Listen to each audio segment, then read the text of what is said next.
ഈ പുതിയ 2024 പ്രാരംഭ ദിനങ്ങളിലേക്ക് നമ്മൾ കാലെടുത്ത് വെച്ചപ്പോൾ ഒരു ദൈവിക ചിന്തയിലേക്ക് നമ്മുടെ ശ്രദ്ധയെ ഇന്ന് രാത്രി തിരിക്കുവാൻ സർവശക്തനായ ദൈവം നമ്മെ സഹായിക്കുമാറാകട്ടെ. ലൂക്കോസിന്റെ സുവിശേഷം 8-ാം അധ്യായം അതിന്റെ 3-ാമത്തെ വാക്യം ഇങ്ങനെ വായിക്കുന്നു: ഹെരോദാവിന്റെ കാര്യവിചാരകനായ കൂസയുടെ ഭാര്യ യോഹന്നയും ശൂസന്നെയും തങ്ങളുടെ വസ്തുവകൾ കൊണ്ട് അവർക്ക് ശുശ്രൂഷ ചെയ്തു പോന്ന മറ്റു പല സ്ത്രീകളും ഉണ്ടായിരുന്നു എന്ന്.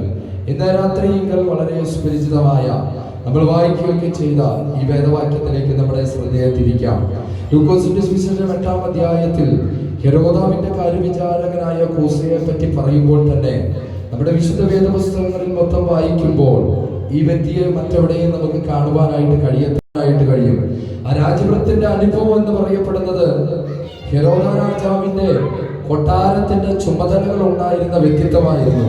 തന്റെ ജീവിതത്തിൽ എല്ലാ സുഖ അനുഭവങ്ങളൊക്കെ നിറഞ്ഞു നിന്നപ്പോൾ ജീവിതത്തിന്റെ അകത്തളങ്ങളിലേക്ക് ഒരു ദുഃഖകരമായ അനുഭവം എത്ര പെട്ടെന്ന് കടന്നു വരുന്ന ഒരു സംഭവം ഉണ്ടായി. മറ്റൊന്നുമല്ല, തന്റെ ഏക മകൻ വളരെ മരണാസന്നമായി കിടക്കുന്ന ഒരു അനുഭവം. ആ സമയത്ത് ഏകദേശം 5 മണിക്കൂറോളം നടന്ന് യേശുവിരിക്കുന്ന സ്ഥലത്തേക്ക് എത്തപ്പെട്ട ഒരു സംഭവം നമുക്ക് ഇവിടെ വായിക്കുവാനായിട്ട് കഴിയും. യേശു ഇവിടുന്ന് പറയുന്ന വാക്കുകൾ പ്രകാരമാണ്: ഇവിടെ അടുത്ത് വന്നില്ലെങ്കിലും വാക്കുകൾ കൊണ്ട് തന്നെ യേശുവിനെ സൗഖ്യമാക്കുന്ന ശക്തിയുടെ കരങ്ങൾ അങ്ങ് ദൂരയിലേക്ക് വിദൂരതയിലേക്ക് വ്യാപരിപ്പാൻ ഇടയായി തീർന്നു. ഇന്ന് രാത്രി അവിടെ ഇവിടങ്ങളിലായിട്ട് എന്നെ കേൾക്കുന്ന നല്ലവരായ എൻ്റെ എല്ലാ സ്നേഹിതന്മാരോടും യേശുവിന്റെ മുമ്പിൽ നമുക്ക് എവിടെ ഇരുന്നാലും ഏത് സാഹചര്യത്തിലാണെങ്കിലും എത്ര ദൂരത്താണെങ്കിലും അവൻ അങ്ങ് വിദൂരതയിൽ നിന്ന് നമ്മുടെ പ്രാർത്ഥനകളെ കേൾപ്പാനും ആ കരചറയത്തും കൊണ്ട് അല്ലെങ്കിൽ വാക്കുകളുടെ ആരവാരവങ്ങളൊന്നുമില്ലാതെ അടിപ്പഴുതുള്ള കരങ്ങളെ ഉയർത്തുമ്പോൾ തന്നെ വിടുതൽ കൽപ്പിക്കുവാൻ ശക്തനായ ഒരു ദൈവം നമ്മോട് കൂടെയുണ്ട്. അന്ന് അവിടെ നിന്ന് യേശുവിന്റെ ഒറ്റ വാക്കിനാൽ ആ രാജഭൃത്യന് ആ മകന് സൗഖ്യം ലഭിച്ചതായി നമുക്ക് വചനത്തിൽ വായിക്കുവാനായിട്ട് കഴിയും. കൂസ അതിവേഗം തന്റെ രാജകൊട്ടാരത്തിലേക്ക് പോയി തന്റെ ശുശ്രൂഷകളും രാജകൊട്ടാരത്തിന്റെ ജോലി കാര്യങ്ങളിലേക്ക് വ്യാപൃതനായി. എന്നാൽ ചില നാളുകൾ കഴിഞ്ഞപ്പോ ഇതിന്റെ നന്ദി സൂചകമായിട്ട് യേശുവിന് വേണ്ടുന്ന അല്ലെങ്കിൽ യേശുവിന്റെ മിനിസ്ട്രിക്ക് വേണ്ടുന്ന എല്ലാ സഹായ ഹസ്തങ്ങളും എല്ലാ തരത്തിലുള്ള സഹായവും അതുപോലെ തന്നെ എല്ലാം ചെയ്തു കൊടുക്കുന്ന ഒരു അനുഭവം അവിടെ കാണുവാനായിട്ട് കഴിയും. അതിന്റെ പരിണിതഫലമാണ് നമ്മളിന്ന് വായിച്ചത്.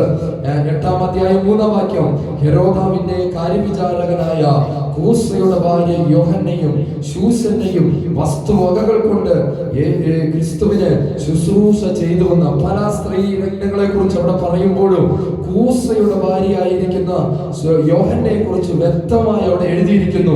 തന്റെ ജോലി മേഖലകളിൽ തനിക്ക് വ്യാപൃതനായി നിൽക്കുന്നു എങ്കിൽ തന്നെയും തന്റെ ഭാര്യയെ വിട്ടുകൊണ്ട് ശുശ്രൂഷയ്ക്ക് വേണ്ടുന്ന എല്ലാ സഹായങ്ങൾ വേണ്ടുന്നതെല്ലാം നൽകിക്കൊടുത്ത് അനുഗ്രഹകരമായി മുമ്പോട്ട് പോകുന്ന ഒരനുഭവം നമുക്ക് അവിടെ കാണുവാനായിട്ട് കഴിയും. അവിടെ താഴോട്ട് വായിക്കുമ്പോൾ കാണുവാനായിട്ട് കഴിയും: വിശ്വസിച്ച വലിയൊരു കൂട്ടം ആളുകൾ പണവും സാമ്പത്തികവും നന്മകളും എല്ലാം കൊടുത്തുകൊണ്ട് യേശുവിന്റെ മിനിസ്ട്രിയെ അവിടെ പ്രോത്സാഹിപ്പിച്ച് മുമ്പിലേക്ക് കൊണ്ടുപോകുന്ന അനുഭവങ്ങൾ ഉണ്ടായി.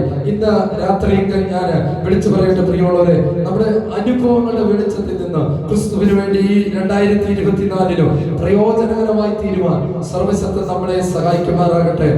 താഴോട്ട് ഇങ്ങനെ കാണുന്നു: മനയേൽ എന്ന് പറയപ്പെടുന്ന വ്യക്തിത്വത്തെ നമുക്ക് കാണുവാൻ കഴിയും. മനയേലിന്റെ സ്റ്റെപ്പ് ബ്രദർ ആണ് കൂസ എന്ന് പറയപ്പെടുന്നത്. ഈ കൂസയും ദൈവത്തിന് വേണ്ടി തന്റെ ജോലി മേഖലകളിൽ പറ്റുന്ന നിലവാരത്തിൽ ചെയ്ത് ഉപകാരങ്ങൾ ചെയ്ത് ഈ ക്രിസ്തുവിന്റെ മിനിസ്ട്രിയെ അത് ഈ വേഗത്തിൽ മുന്നോട്ട് കൊണ്ടുപോകുന്ന അനുഭവങ്ങൾ നമുക്ക് കാണുവാനായിട്ട് കഴിയും.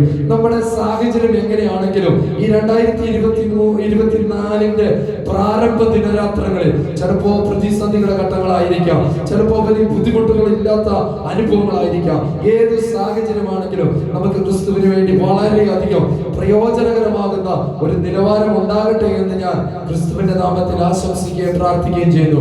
നിങ്ങളായിരിക്കുന്ന ഇടങ്ങളിൽ എവിടെയാണെങ്കിലും ഏത് സാഹചര്യമാണെങ്കിലും എവിടെയാണെങ്കിലും ദൈവത്തിന് അനവധിയായ പ്രയോജനകരമാകുന്ന അനുഭവം ഈ 2024 ഉണ്ടാകട്ടെ എന്ന് കർത്താവിൽ ആഗ്രഹിക്കുകയോ പ്രാർത്ഥിക്കുകയും ചെയ്യുന്നു. ലോകം അതിന്റെ അത്തിച്ചുകൊടിയിലേക്ക് എത്തപ്പെടുമ്പോൾ അനവധിയായ സംഭവ വികാസങ്ങളുടെ അനുഭവങ്ങൾ പത്രമാധ്യമത്തിൽ നിന്ന് ഞാൻ നിങ്ങൾ വായിക്കുമ്പോൾ എല്ലാം കെട്ടരിക്കുന്ന അനുഭവത്തിലേക്കൊക്കെ എത്തിപ്പെടുമ്പോൾ ഈ നാളുകളിൽ ദൈവത്തിന് പ്രയോജനകരമായി തീരുവാൻ സർവ്വവല്ലഭനായ ദൈവം ഈ രാത്രിയിലും എല്ലാവരെയും അനുഗ്രഹിക്കുകയും സഹായിക്കുകയും ചെയ്യുമാറാകട്ടെ എന്ന് ഞാൻ കർത്താവിൽ ആഗ്രഹിക്കുകയാണ്.